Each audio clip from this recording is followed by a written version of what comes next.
নমস্কার, আমি doctor Nabanita Mukherjee, psychologist. আজকে এই বিষয় নিয়ে আপনাদের কাছে একটা ছোট ভিডিও করছি, যা আপনাদের জানানোর জন্য, কিছু ইনফরমেশনসের জন্য। বিষয়টা হলো ওসিডি, অবসেসিভ কম্পালসিভ ডিসঅর্ডার।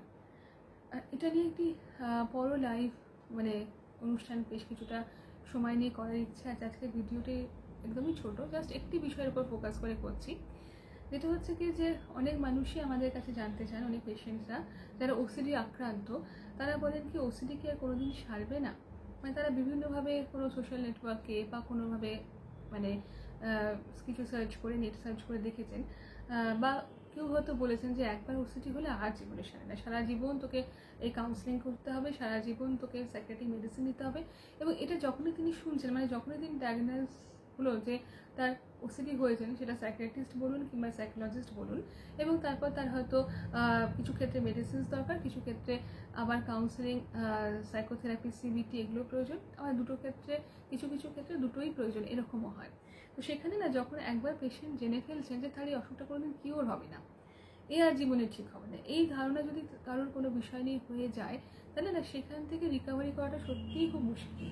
সুতরাং যারা ওসিডি আক্রান্ত মানুষ, যারা ভাবছেন আমরা ওসিডিতে আক্রান্ত হয়েছি এবং কোথাও পড়েছি, শুনেছি, জেনেছি যে ওসিডি বোধহয় জীবনে ঠিক হয় না, এরকম একটা বিষয়, তাদেরকে আমরা বলবো একটু ভরসা রাখুন। হ্যাঁ, কিছু ক্ষেত্রে আপনি যখন কাউন্সেলিং করাতে এলেন বা আপনি থেরাপি করাতে এলেন, আপনার থেরাপিস্ট হয়তো আপনাকে মেডিসিন রেফার করছেন, কারণ সেটা হয়তো আপনার সিরিয়ারিটির জন্য করা হচ্ছে, তার মানে আপনি আর জীবনে সুস্থ হবেন না, তা নয়।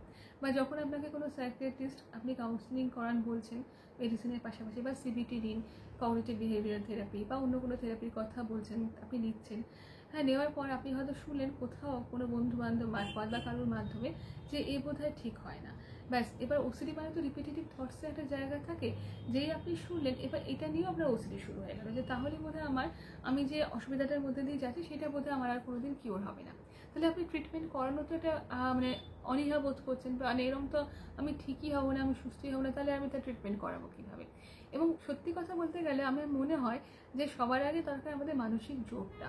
যদি আমি ধরেই নিই আমার রোগটার কোনোদিন কিওর হবে না, তাহলে কিন্তু আমি কোনোদিনই সুস্থ হব না। সুতরাং যারা ওসিডিতে আক্রান্ত, তাদের জন্য আমার একটাই কথা বলার, যে ঠিক সময় যদি ঠিকভাবে ট্রিটমেন্ট করান, সেটা প্রয়োজন হলে সাইকিয়াট্রিক মেডিসিন নেওয়া, বা সব পেশেন্টই, আমি আবারও বলবো, সব ওসিডি যারা রয়েছে, সব ওসিডির যারা পেশেন্টস রয়েছেন, যারা আক্রান্ত ওসিডিতে, তাদের সবার কিন্তু মেডিসিন প্রয়োজন তা নাও হতে পারে। সুতরাং যদি মনে হয় যে নিজের মধ্যে বারবার রিপিটেটিভ থটস আছে, সেখান থেকে রিপিটেটিভ অ্যাকশনস হচ্ছে, এগুলো যদি প্রথম অবস্থায় বা বুঝতে পারেন, সেখান থেকে খুব তাড়াতাড়ি যদি আপনারা কাউন্সেলিং এবং সাইকোথেরাপির সাহায্য নেন, তাহলে কিন্তু আপনারা অনেকেই খুব তাড়াতাড়ি ভালো থাকতে পারবেন। সেখানে অনেক বেশি তাড়াতাড়ি ওসিডি থেকে রিকভারি হবে, গুড প্রোগ্নোসিস আমরা দেখব। এবার যদি বিষয়টা খুব সিভিয়ার যায়, তখন আমরা পেশেন্টকে সাইকিয়াট্রিস্টের কাছে রেফার করি। তবে এটাও ভাবেন, সাইকিয়াট্রিক মেডিসিন খাওয়া সারা জীবন আপনাকে ওসিডির জন্য মেডিসিন খেতে হবে তা নয়। সেই মেডিসিনও একটা সময় বন্ধ হবে, তার ডোজ কমবে, কাউন্সেলিংও হয়তো একটা সময় বন্ধ হবে, আপনি সম্পূর্ণ হয়তো সুস্থ হতে পারেন, ওসিডি থেকে সম্পূর্ণ মুক্ত হতে পারেন। কোনো নেগেটিভ জায়গা কিন্তু সবসময় নেই, যে এমন নয় যে হ্যাঁ আমার ওসিডি হয়েছে এটা একবারে আর জীবনে ঠিক হবে না, বরং আমি অসুস্থ থেকে আরও বেশি অসুস্থ হয়ে পড়বো, এইটা ভাবার কোনো জায়গা নেই। হ্যাঁ, যদি আপনার একটা মানসিক অসুস্থতা হয়ে থাকে, কিছু অসুখের ক্ষেত্রে হয়তো দেখা গেলো এটা লং টার্ম প্রসেস, কিন্তু একেবারে আমি সুস্থ হব না এটা ভেবে নেওয়া এবং এটা নিয়ে রিপিটেটিভ থটসের দিকে এগিয়ে যাওয়া, এবং সেটাকেও একটা ইনক্লুড করা আপনার রিপিটেটিভ থটসের দিকে, তাহলে তো আপনি কোনোদিনই সুস্থ হবেন না। সুতরাং যারা ওসিডিতে আক্রান্ত, ওসিডি নিয়ে সত্যি আমার একটি লাইভ অনুষ্ঠান করার ইচ্ছা আছে, যে শুধুমাত্র ওসিডিকে নিয়ে, কারণ ওসিডি নিয়ে অনেক কনফিউশন থাকে, আমার অনেক জানার বিষয় থাকে সব কিছু। কিন্তু একটাই বিষয় মনে রাখবো, যেসব ওসিডি পেশেন্টরা আমাদের কাছে এসে বলেন যে ওসিডি আর কোনোদিন ঠিক হবে না, এটা নিয়ে ভীষণ দুশ্চিন্তা ভুগছি, এটা নিয়েই বারবার ভাবছি এখন, যেটা নিয়ে ওসিডি ছিল তার সাথে সাথে আরও বিষয়গুলো অ্যাড হয়ে এখন মনে হচ্ছে আমি তো এমন একটা রোগে পড়েছি, আমি আর কোনোদিন সুস্থ হতে পারবো না, আমি বোধহয় পাগলই হয়ে যাবো। এই যে ভাবনাটা, এটা থেকে আপনি আরও মানসিকভাবে পিছিয়ে পড়ছেন। সুতরাং যে বা যারা আপনাকে ডিমোটিভেট করছে যে না তোর তো ওসিডি হয়েছে, ওসিডি ডায়াগনোজ হয়েছে, তাহলে বোধহয় তুই আর কোনোদিন সুস্থ হবি না, এই জায়গাটা থেকে নিজেকে সরিয়ে ফেলুন। মনে রাখবেন যে আপনার পাশে সাইকিয়াট্রিস্টরা রয়েছেন, সাইকোলজিস্টরা রয়েছেন। আপনি যদি সত্যি তাদের পরামর্শ অনুযায়ী ঠিকভাবে আপনার চিকিৎসাটাকে এগিয়ে নিয়ে যান, তাহলে অবশ্যই আপনি ভালো থাকতে পারবেন, আপনি সুস্থ হতে পারবেন। এখন কখনোই এমন জিনিস নয় যে আপনি কখনোই আর সুস্থ হলেন না, বা আপনার এই অসুস্থতাকে নিয়ে আপনাকে চলতে হচ্ছে, এই বিষয়টা কখনোই ভাববেন না।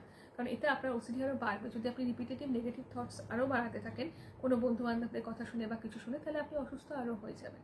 সুতরাং ওসিডি হওয়া মানে ঠিকমতো সময় চিকিৎসা করান, থেরাপি নিন, নিশ্চয়ই ওসিডি থেকে মুক্ত হতে পারেন। ওসিডি নিয়ে ভয় পাবেন না, কোনো নেগেটিভ থটস ওসিডিকে নিয়ে আর তৈরি করবেন না। আর ওসিডির মধ্যে কোনো পাপ বোধ রাখবেন না, এটা আপনার পাপ নয়, এটা আপনার অসুস্থতা। অসুস্থতা কখনো পাপ হতে পারে না, এটা ওসিডি। এবং পরবর্তীকালে অনেক মানুষই আমাকে, অনেক পেশেন্টসই আমাকে রিকোয়েস্ট করেছেন ওসিডি নিয়ে একটি কোনো অনুষ্ঠান করা, নিশ্চয়ই আমরা করব। কিন্তু আজকে এইটুকুই বললাম, কারণ অনেক মানুষ না ওসিডি ঠিক হবে না ভেবে ভীষণ কষ্ট পেয়ে সেটাকে রিপিটেটিভ থটসের মধ্যে নিয়ে আসেন এবং সেটা নিয়ে আরও কষ্ট পেতে থাকেন। তাই জন্য তাদের জন্য একটি কথা বলা, ওসিডি থেকে নিশ্চয়ই আপনারা বেরোতে পারবেন, শুধুমাত্র ঠিক সময় চিকিৎসার সাহায্য নেবেন। সবাই ভালো থাকবেন, নমস্কার।